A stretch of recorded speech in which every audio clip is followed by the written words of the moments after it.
Hello guys, आज हम पढ़ने जा रहे हैं उत्पादन एवं लागत के एमसीक्यू सीरीज। गाइस, इस वीडियो में उत्पादन और लागत के महत्वपूर्ण बहुविकल्पीय क्वेश्चनों की हम व्याख्या सहित समझेंगे। तो आइए प्रश्न नंबर फर्स्ट पे, कोई उत्पादक या फर्म भूमि, पूंजी, श्रम एवं कच्चे माल का प्रयोग करते हुए अपना उत्पादन करती है। इस प्रक्रिया को कहते हैं, इस प्रक्रिया को क्या कहते हैं? आपने बताना है कि कोई उत्पादक है या फर्म है।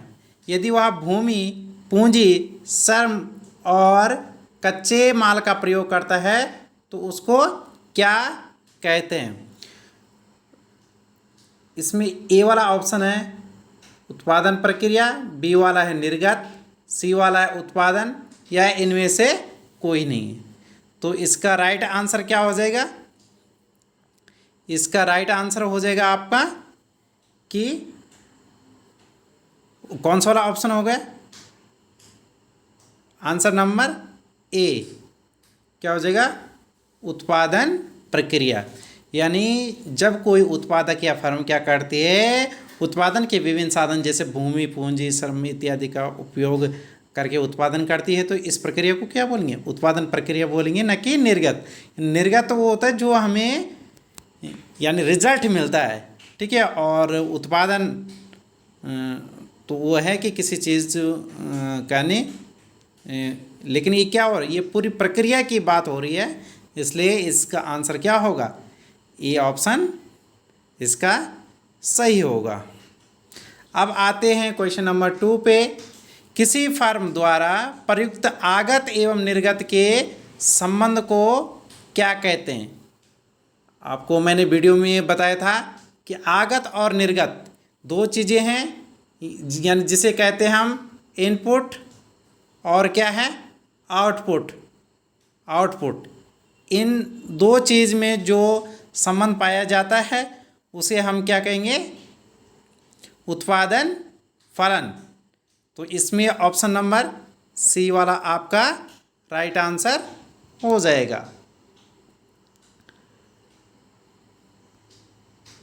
कौन सा ऑप्शन होगा सही? ऑप्शन नंबर सी।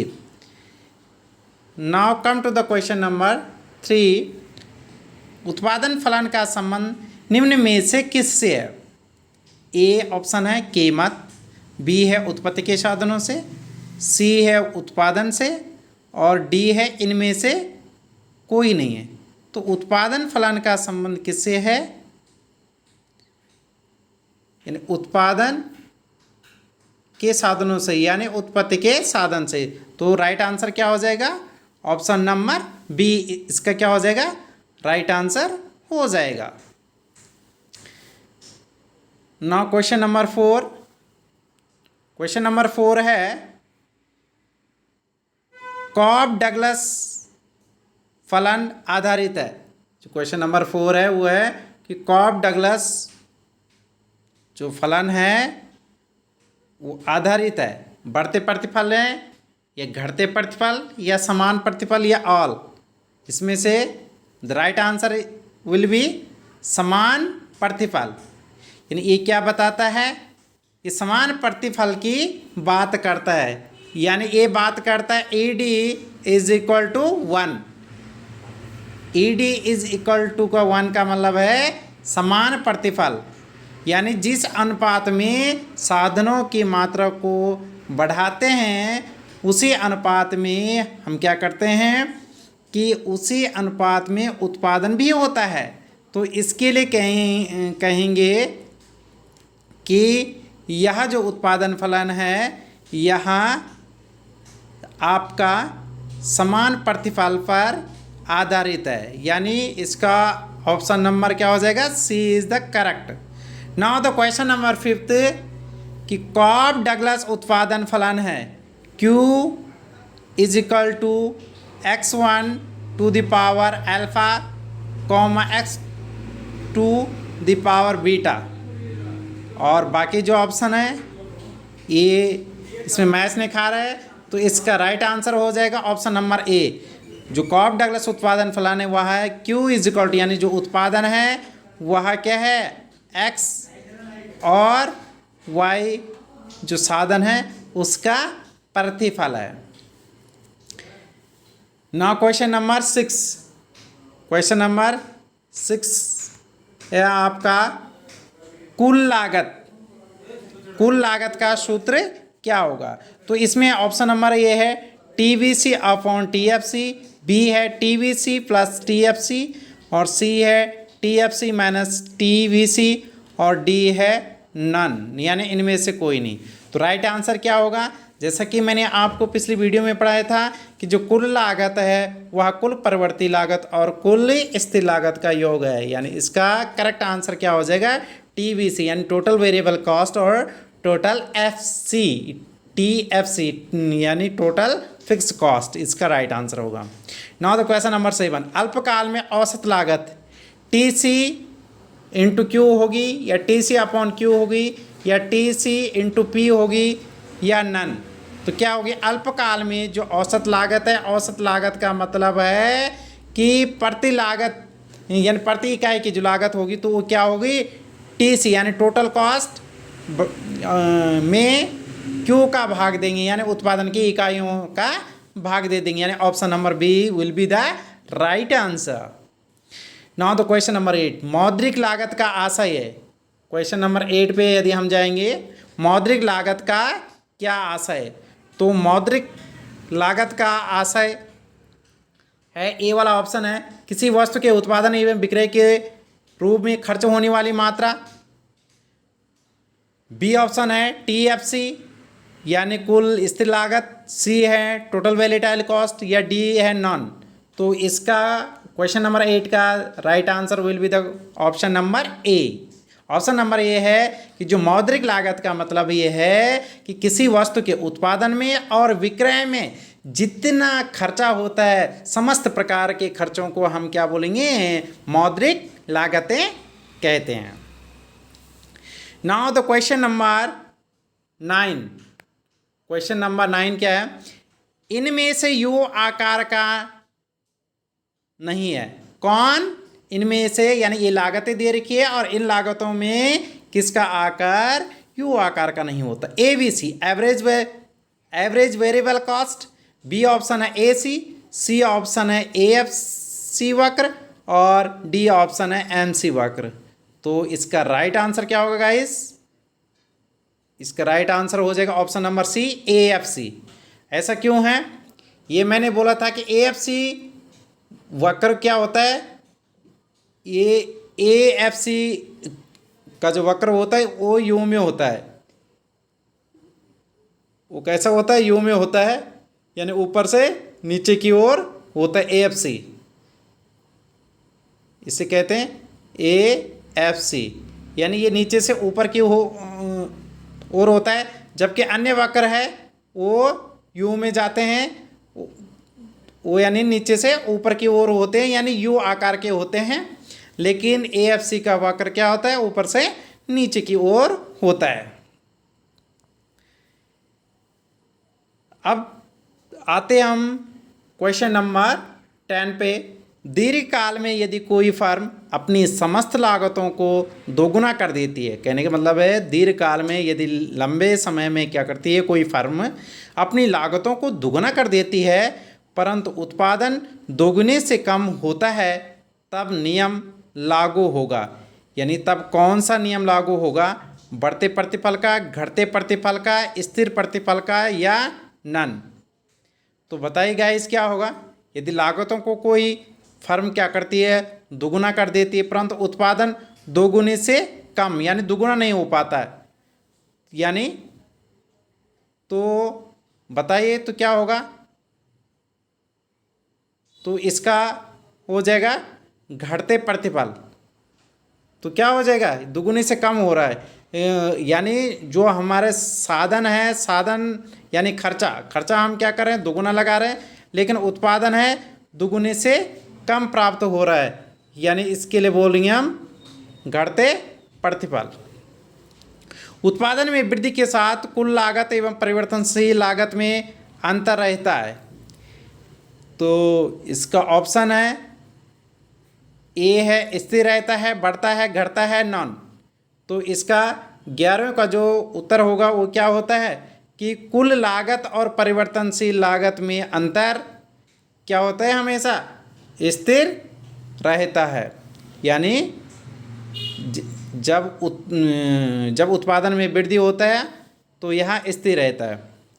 नेक्स्ट क्वेश्चन है, यदि क्वेश्चन नंबर 12, क्वेश्चन नंबर 12 की हम बात करते हैं। परिवर्तनशील अनुपातों का नियम का संबंध है अल्पकाल एवं दीर्घकाल दोनों से, दीर्घकाल या अल्पकाल या नन, यानी इनमें से कोई सा नहीं। तो क्या होगा इसका राइट आंसर, क्या होगा? परिवर्तनशील अनुपातों का नियम, मैंने बोला था कि परिवर्तनशील अनुपातों का नियम एक अल्पकालीन क्या उत्पादन फलन है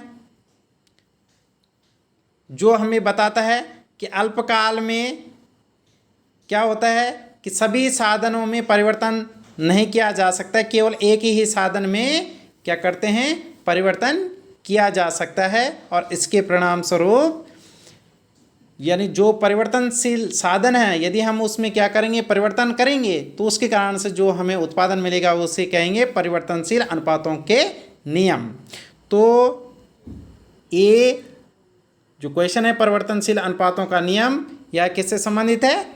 अल्पकाल से संबंधित है। Now question number 13।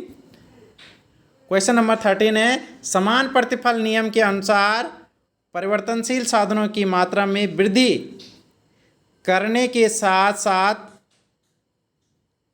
ये ऑप्शन है, सीमांत उत्पादन घटने लग जाता है, कुल उत्पादन ऋणात्मक हो जाता है, उत्पादन में वृद्धि होना बंद हो जाता है, या कुल उत्पादन में कमी आ जाती है। बताओ, समान प्रतिफल के नियम के अनुसार परिवर्तनशील साधन की मात्रा में वृद्धि के साथ साथ, यानी जब समान प्रतिफल नियम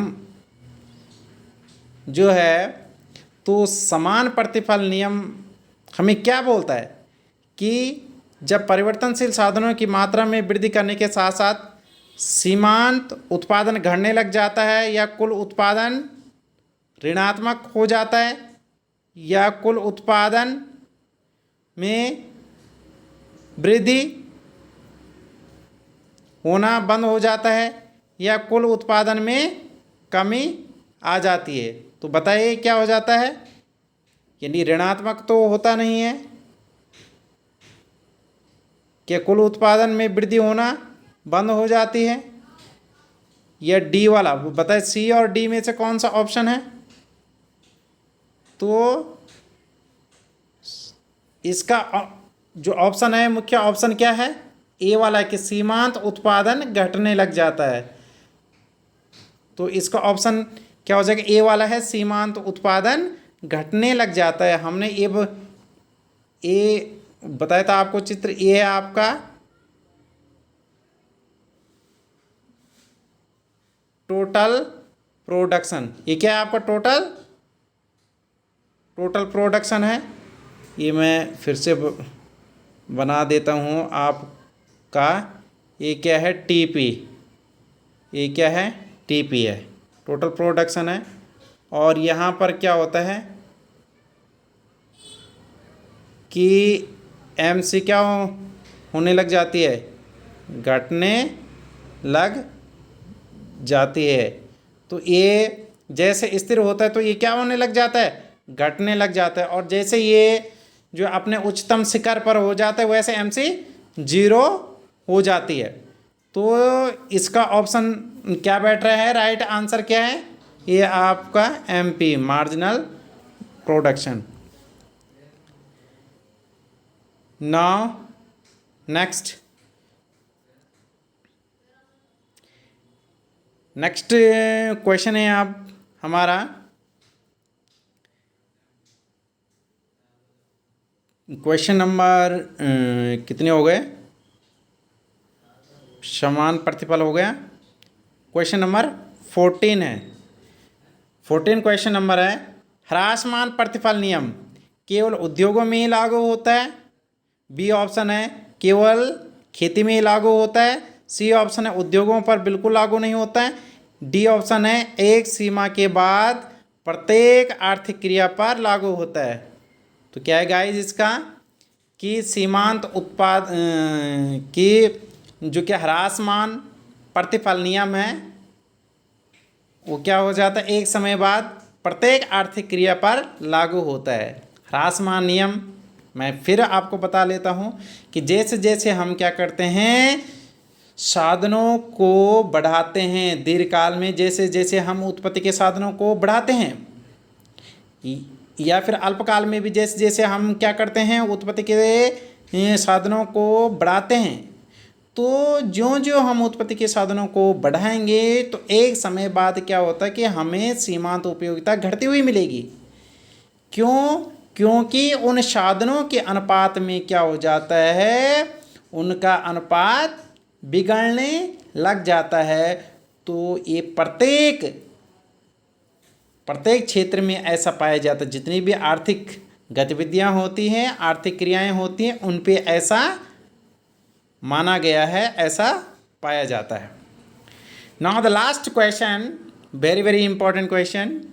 परिवर्तनशील अनुपातों का नियम हमें उस स्थिति के बारे में बताता है जब उत्पादन की मात्रा में वृद्धि केवल स्थिर साधनों की मात्रा बढ़ाकर की जाती है। स्थिर और परिवर्तन दोनों साधन की मात्रा बढ़ाकर की जाती है। सी ऑप्शन है केवल परिवर्तनशील साधनों की मात्रा बढ़ाकर की जाती है। और डी है नन। तो इसका जो राइट आंसर होगा वो होगा ऑप्शन नंबर सी।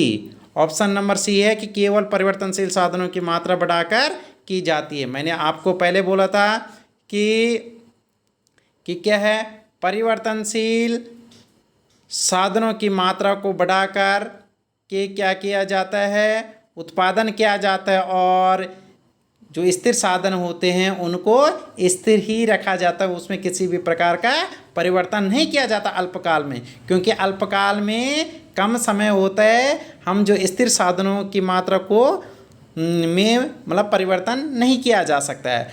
तो इससे जो हमें उत्पादन मिलेगा उसे कहेंगे परिवर्तनशील अनुपातों का नियम, यानी परिवर्तनशील अनुपातों का नियम अल्पकाल से संबंधित है, जिसमें केवल परिवर्तनशील साधनों की मात्रा में वृद्धि की जाती है, लेकिन जो स्थिर साधन है उसमें किसी भी प्रकार का बदलाव संभव नहीं है। तो इसके प्रतिफल के कारण से जो हमें उत्पादन मिलता है उसे कहते हैं यानी परिवर्तनशील अनुपातों का नियम। तो इसलिए इसका जो आंसर होगा वो क्या है, लास्ट वाले का आंसर होगा ऑप्शन नंबर सी, केवल परिवर्तनशील साधनों की मात्रा बढ़ाकर की जाती है। तो गाइस आज की वीडियो आपको कैसे लगी, आशा है कि आपको आज की जो MCQs जो मैंने आपके लिए लाए हैं ये आपको पसंद आए होंगे। तो गाइस मेरे चैनल पर बने हुए रहें, और यदि आपने अभी तक मेरे चैनल को सब्सक्राइब नहीं किया है तो मेरे चैनल को सब्सक्राइब कीजिए, और साथ ही मेरे चैनल के लिंक को शेयर भी कीजिए। Okay guys, thank you much.